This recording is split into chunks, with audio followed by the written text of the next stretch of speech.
ГСП онлайн. Городские новости сейчас.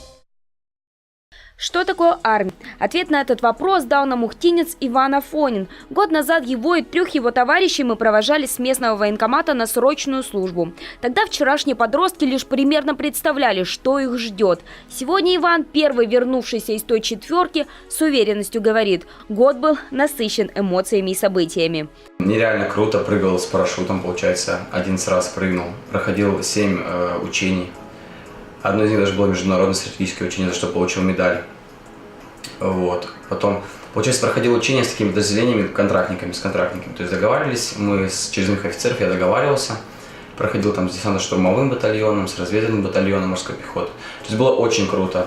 Конечно, поначалу было нелегко. Служил Иван под Калининградом в морской пехоте. Но ухтинец быстро проявил свой характер и выдержку, став первым в своем призыве младшим сержантом и командиром отделения. Все так хорошо получалось, что даже думал стать профессиональным военным. Первые, может, недели 2 было непривычно, тяжело. Меня постоянно там на построение. Я вообще не понимал, что происходит. Но потом быстро также привык, и все было очень круто. Мы потом также уехали на полигон, это было летом уже. И мне понравилось. То есть самому ничего делать не надо, пришел, сказал, команда выполняет твой личный состав, а ты просто смотришь, контролируешь работу, действия.